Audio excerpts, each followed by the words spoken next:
आपको इस YouTube channel पर सत्संग व भजन के वीडियो देखने के लिए मिलेंगे। ऐसे ही वीडियो देखने के लिए हमारे इस YouTube चैनल को सब्सक्राइब कीजिए और संतों के दर्शन का लाभ लें। रामायण की चौपाई कहती है कि प्रातः काल उठहि रघुनाथा और माता पितु गुरु नाम वही माता। देखिए भगवान कहते हैं, जिसको सारा संसार भगवान को मानता है, किसको? राम को। तो राम कहीं मंदिर में नहीं जाता था, राम कहीं नदी पे नहीं जाता था, न कोई देवी देवता की पूजा करता था। वह जब भी उठता था, जैसे ही प्रातः काल होता था और सवेरा होता था, तो वह दर्शन किसके करता था? माता पिता।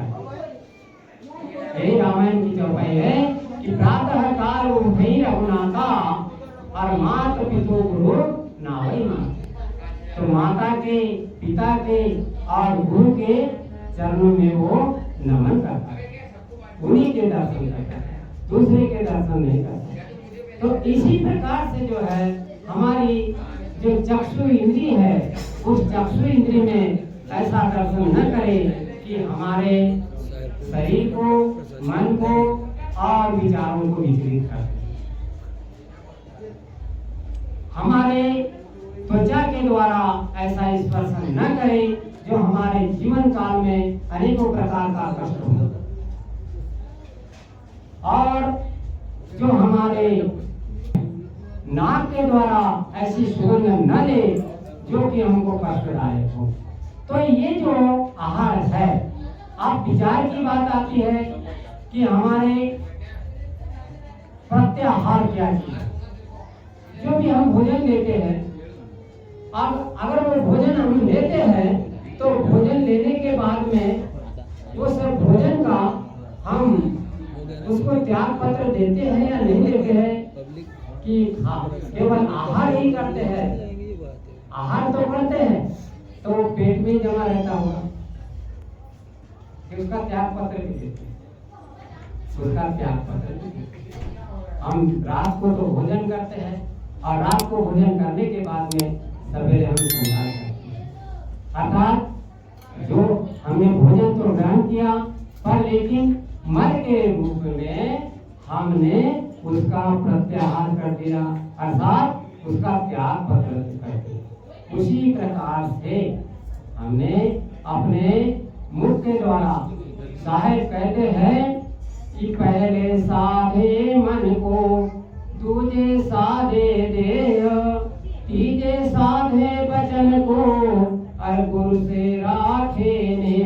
पहले साधना किसी करो कि मन में हमारे किसी के प्रति छल, कपट, ईर्ष्या, द्वेष आदि की भावना तैयार न हो, बुरे विचार तैयार न हो, यह उसकी साधना है। पहले साधे मन को, मन की साधना, दूजे साधे देह, और दूसरे में देह की साधना करे। अर्थात हमारे शरीर के द्वारा किसी जीव की हत्या न हो, किसी के ऊपर हम घात न करें, किसी भी प्रकार का पाप न करें, किसी की चोरी न करें, किसी के घर में डाका न डालें। यह शरीर का साधन है। इस शरीर से किसी प्रकार का अनर्थ न करें। पहले साधे मन को, दूसरे साधे दे, तीसरे साधे वचन को। तीसरे में वचन को साधना चाहिए। कैसे वचन को साधे? किसी को हमारे द्वारा, हमारे वचन सुन करके किसी को भी दुख नहीं होना चाहिए, किसी को गाली नहीं देना चाहिए, किसी की निंदा नहीं करना चाहिए, किसी की चुगली नहीं करना चाहिए। यह हमारी साधना होना चाहिए। अगर हम किसी की निंदा करते हैं, किसी की चुगली करते हैं, किसी को गाली देते हैं, तो अगर कोई हमको गाली दे तो निश्चित रूप से हमको दुख होता है, और हम किसी को गाली दे तो क्या उसको दुख नहीं होता हो? जरूर दुख होता हो। और जब दुख होता है तो वह पाप बन जाता है। पाप क्या है? पाप वही है कि पाप की जो परिभाषा है व्यास जी ने लिखी है एक श्लोक में। क्या लिखी है? परोपकाराय पुण्याय, परोपकार के समान कोई दूसरा पुण्य नहीं। अष्टदश पुराणेषु व्यासस्य वचनं द्वयम्, परोपकाराय पुण्याय पापाय परपीडनम्। 4 वेद 6 शास्त्र 18 पुराण में 2 बात लिखी है। जिन्होंने वेदों का संग्रह किया है व्यास जी ने, उन्होंने व्यास जी ने वेदों में लिखा है कि इससे बड़ा कोई पाप नहीं और इससे बड़ा कोई पुण्य नहीं। तो कौन से बड़ा कोई पाप नहीं और कौन से बड़ा कोई पुण्य नहीं, वो बताया है कि अष्टदश पुराणेषु व्यासस्य वचनं द्वयम्। 4 वेद 6 शास्त्र 18 पुराण में 2 वचन हैं। कौन से 2 वचन? परोपकाराय पुण्याय, परोपकार के समान कोई दूसरा पुण्य नहीं। परोपकार अर्थात दूसरे की भलाई, परोपकाराय पुण्याय पापाय परपीडनम्। सतगुरु कबीर साहब कहते हैं कि जीव दया और आत्म पूजा सतगुरु भक्ति देव नहीं दूजा। सतगुरु की भक्ति कठिन नहीं है, बड़ी सरल है। और वो बड़ी सरल कैसी है कि हमको पाप छोड़ देना है और पाप से मुक्त हो जाना है और हमको पुण्य करना है। पाप करने के लिए भी बड़ी मेहनत करना पड़ता है, तो उतनी मेहनत करने की बातें ही है। और कम और सस्ती चीज बताई सतगुरु कबीर साहब ने कि पाप करना छोड़ दो और पुण्य करना चालू कर दो, आप जीवन काल में मुक्त हो जाओ। सतगुरु भक्ति यही पर माना, दया दीन घट माही समाना, जीव दया घट ही में हुई और जीव दया ब्रह्म है। सतगुरु की भक्ति से अपनी शुरुआत हुई थी, तो सतगुरु की भक्ति का प्रमाण यह है कि जीवों के ऊपर दया करना है, दया का भाव रखना है।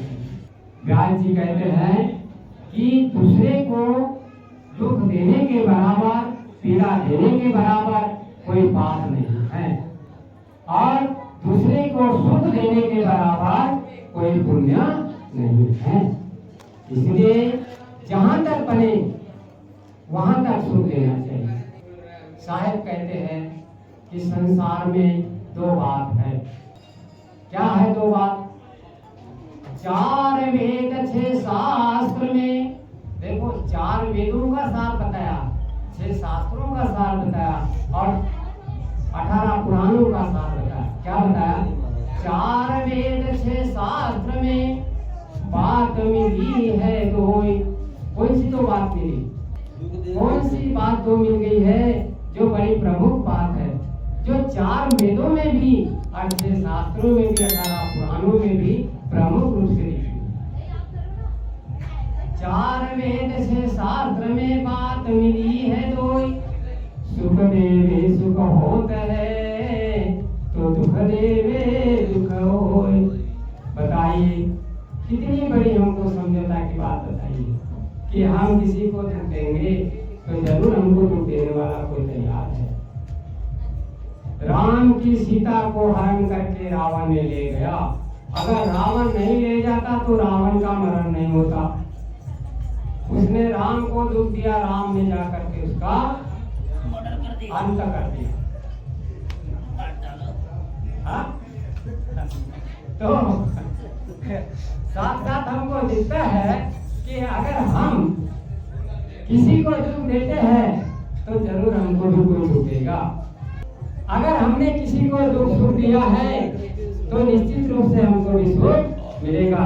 जिसके लिए कबीर साहब ने बड़ी सरलता से बात कही है कि अगर हमारी कमाई अच्छी है, वह कमाई कभी निष्फल नहीं जाएगी। कैसी निष्फल नहीं जाएगी? कबीर कमाई अपनी कभी न निष्फल जाए। कबीर साहब कहते हैं पुकार करके कि अपनी कमाई ऐसी करो कि वह कभी निष्फल नहीं जाना चाहिए। कबीर कमाई अपनी कभी न निष्फल जाए, और साथ समुद्र आना पड़े तो मिले अगारू आए। 7 समुद्र के पार भी आप चले जाएंगे तो भी वह आपकी की हुई कमाई कभी निष्फल नहीं जाएंगी। समय की अवधि कम है, नहीं तो जिसको राम को हम भगवान मानते हैं, कृष्ण को हम भगवान मानते हैं, संसार में उनसे बड़े कोई नहीं मानते। कहा है कि राम कृष्ण से कौन बड़ा, राम से कृष्ण से कोई बड़ा नहीं है।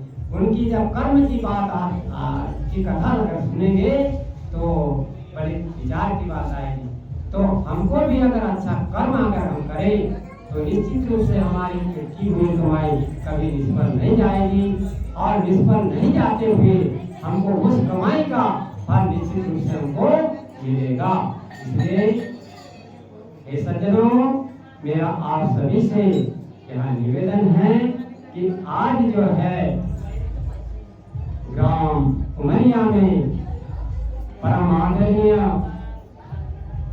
हमारे श्रीमान पहाड़े जी के यहाँ पर जो मकान के उद्घाटन के उपलक्ष्य में सत्संग का आनंदी चौका आरती, जिसको 7वीं यज्ञ कहा जाता है, इसमें इसका आयोजन किया गया, जो कि ग्रह शांति के लिए, ग्रह आनंद के लिए, ग्रह सुख के लिए यह कार्यक्रम किया। इसमें सतगुरु कबीर साहब के स्वरूप का, उनके सपनों का चित्रण किया गया।